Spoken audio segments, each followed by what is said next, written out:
and I'm joined by the wonderful, the splendid Kate Quay. We are here in Hainan at the Consumer Expo, the third edition of the event, and today we're focusing on Italy. I know you're going to ask me a question.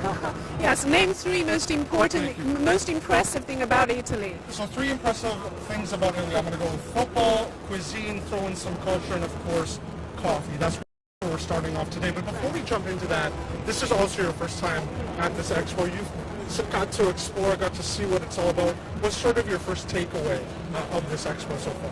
I think there are a lot of people, more people than what I expected. Partially it's because of the COVID recovery is really going on, so life is back to normal. That is very important. And that is also why this expo is very special, because the traffic and the enthusiasm of the crowd actually represents how much that the consumer retail market is actually recovering, not only in China, but globally. Right? So let's start from the coffee. Let's start with the coffee. You made a friend here earlier today. I think so. Can we have 2 cups of coffee? Right. So, typical Italian, we start the day with a cup of coffee, Illy coffee, of course. Of course, a very good brand. And you were talking to me earlier about the concept of this sort of consumption, this sort of product that is easily consumed. Tell us a bit more about that from that sort of business angle that you had mentioned. Right. Today I think we're going to focus, because of the time limit, we're going to focus on several categories of SKUs which are closely related to people's daily life in the consumer retail market. Coffee, of course, this is a very important category. Hainan itself, as a province in China, frankly speaking, is also one of the key coffee production areas in this island. Right? They have a lot of original Chinese brand, coffee brand called Chunguang. I don't know if you've visited that brand before. I know in Boao there's some big coffee brands out there, sort of harvest processes. Actually, even the hotel I'm staying in, one of the coffee shop owners there, he told me everything they produce here in Hainan is for the Hainan market. Right, so they grow this local cocoa bean. Yeah, thank you so much. This is Illy coffee, this is espresso. This definitely represents Italian coffee. Oh, you're not going to wait for me, that's fine. That's okay. Thank you so much, thank you so much. Let's get a close-up shot of my coffee. Oh. This is a typical espresso Italian coffee. You know, when I first came to China in 2011, the concept of coffee being a part of someone's daily routine, grabbing a morning coffee, going to the office, that market literally didn't exist. You're absolutely right. But in these couple of years, actually, coffee industry is growing rapidly in China, and it's becoming probably the most important beverage market globally. Younger generation in China, they love coffee. To a certain extent, they love coffee even more than tea, even though tea is a traditional Chinese beverage. As Chinese drink. As a trend, I feel definitely for young people, coffee is now, it's in. It's a thing to do. It's a thing to show off. Right.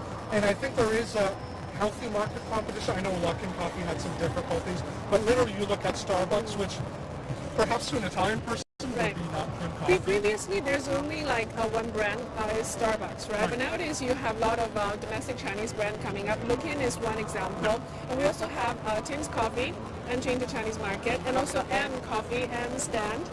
All those new brands are emerging, right? So in Shanghai, semi-boutique, yes. Yes, and a lot of handmade boutique coffee shops are also emerging in different cities in China. That represents the new consumer behavior in this country. Partially it's also driven by globalization, because there's a lot of habits from abroad coming into this largest market. So China is part of the global market. Global market cannot function without China. No, it definitely cannot. That's why all these companies are here. They're here for China, for the Chinese consumer. I drink Illy coffee actually every day. Oh, this is their capsules. This is actually very convenient. It's so strong. That is extremely good. Nestle used to do this capsule very well, but apparently Illy is also inventing this. We should move out of here. Yes. They're preparing for the 11:30 grand opening of Italian Pavilion. That is why they're preparing for it. Okay. Careful. Yeah. Let's okay, after coffee, let's go to visit wine, maybe olive oil and wine. I think there are booths there. Make our way to some more Italian products. Wine is also a very important produce. Yes. That over 10, 20 years has really picked up in China. A few friends who do some importing businesses in Guangdong. And it's really picked up. There, I don't there know how much competition there is between domestic producers, or if that competition exists. Red wine is also being very competitive recently on China market. French wine, Italian wine, New World and Old World, American wine apparently are very popular here. Yeah. But apart from all those like international brands, Ningxia is also exactly. That is correct. Exactly. So Chinese domestic production centers are really catching up. So Ningxia is a geographic location located in the relatively east side of China. The weather there, Dry area, right. That suits grape growth very well. But having said that, Italian wine represents the highest class in terms of quality and also distribution. So let's take a look. Take a sip. This is morning. It's still too early for me. We can definitely take a look at it. So tell me, which one do you like the most? I actually did a piece about Prosecco not Prosecco. too long ago. Okay. It was a very detailed piece about where the grapes, where the limoncelli, all of these ingredients, which I'm no expert on, are sort of harvested and fermented, the whole process in Italy. And there's only one location where it's recognized by the Italian government as a license for being official. But here, I think viewers can see there's so many different types of red wine. There are a lot of Italian wines are made by many different grapes. Do you think the Chinese consumer, not necessarily young, but overall in society, is buying into red wine? Of course, Because of of the course. baijiu and the traditional Chinese spirits. Chinese spirits, baijiu and argoto, in my view, belongs to the older generation. Okay. That's their memory. But this younger generation, they love whiskey Yes, and also big time. red wine. Wine is also their all-time favorite. From my personal perspective, I think wine is milder. Less alcohol in it, and it's more tasty. It has more culture as well. So I personally like red wine. Italian wine-wise, I think Brunello, Chianti, those are all very good. Very decent. Good More names, chic. yes. So do we have? Where is the founder here? I think he was here. Excuse me. I think they're They're busy. preparing some They're coffee. busy working on the espresso. Yes. So this is your booth, right? Do you want to do a little bit of introduction about the wine that you're bringing today to us, to our audiences? Okay, let's move on first. They look a bit busy. Let's go. This is the olive oil. Olive oil is also very important produce from Italy. Actually, when I cook at home, this is exactly the extra virgin olive oil that I will buy. That I will purchase. That's the brand, right? Washing oil, no thanks. Peanut oil, no thanks. Fish oil, also not okay. Right. Let's, I believe we're being pushed to go to do some ice Okay. cream stuff. Sure. We're getting messages to go do that. But so I haven't even asked you, have you been to Italy? Yes, of How's course. your experience been there? I love Roma, of course, Okay, right? That's Roma. a wonderful city, and also Florence. That's a city with a lot of culture and also historical heritage, architecture, museum, of course. So I think those are. Italy is definitely a wonderful, Go-to destination. a wonderful country, a go-to destination. And if you go to Italy, there's one thing that you cannot forget: is gelato. I'm so hungry, I want some. Incredibly warm. Our viewers, our colleague, she went down to Zhongshan, which is a city in Guangdong province. Actually a city known for import-export, a lot of trade, obviously in and out of Guangdong. And she spoke with this company, what manufactures these gelato ice cream machines. And here they are, attending the third Hainan Consumer Expo. So we're going to take a taste. Kate is ordering the... I'm ordering 2 ice cream, 2 you're paying, right? gelato, Thank you yes. so much, Kate. 2 samples. All right, so, let's get our cameraman in to take a look.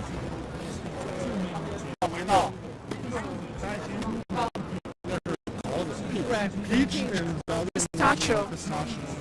Pistachio.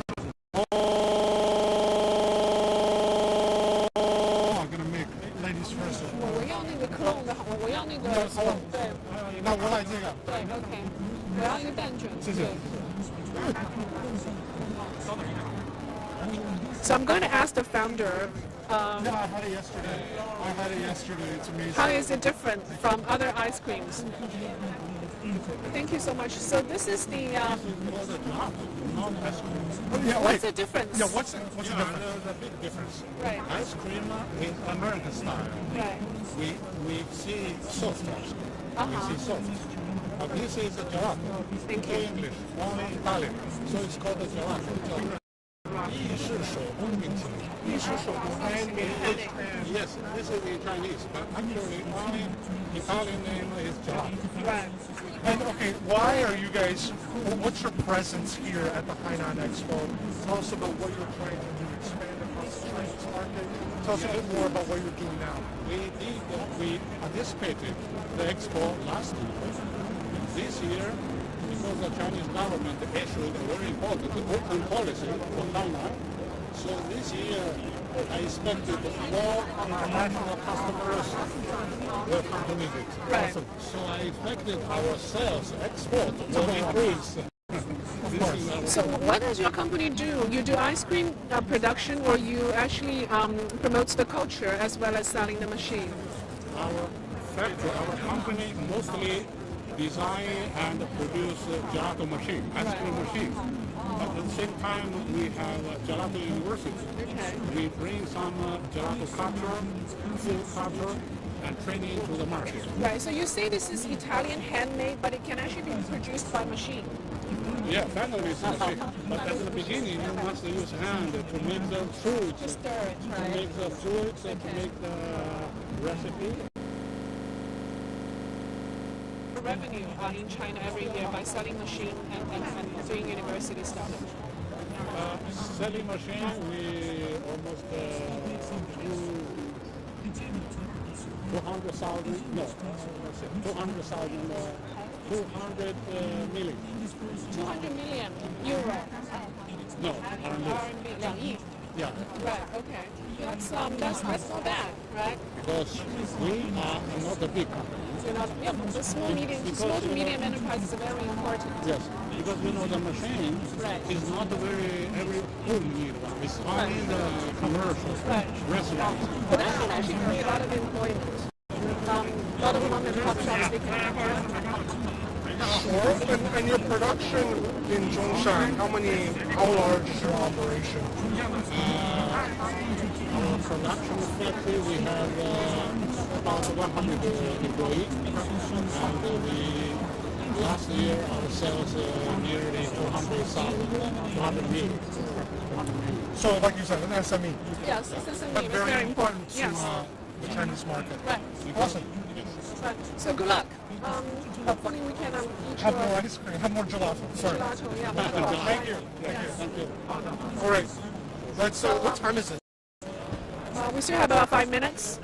So Okay. before we wrap up, there are two very important companies in the garment sector and fashion sector. This is exactly Italy. what I mean. Intimacy Me. This is one of the lingerie Yeah. brands. I've seen this brand throughout major cities. Right. It's, Right. I've seen it in Guangzhou. I've seen it. Right. Let's So ask this is them. lingerie and sleepwear. So this is the lingerie and sleepwear Italian design, right? Yeah. What do you expect out of this expo, this year's expo? We just want to better describe our brand and to introduce. Will you have any order? Disturb you because we are not allowed to do like this kind of interview. Oh, okay. Yes, thank you so much. We tried. Maybe next time. So this is also a legwear company from Italy, Also a brand I've seen Casadonia. already Right? brick It's and also mortar very shops famous. Yeah. across Chinese cities. Right. So Oma, I know that you're going to film the grand opening of Italian Yeah. Pavilion very soon at about 11:30. At 11, actually, At sooner 11. than you expect. But Right. it's a big year for Italy, obviously. course. Around 147 Italian brands.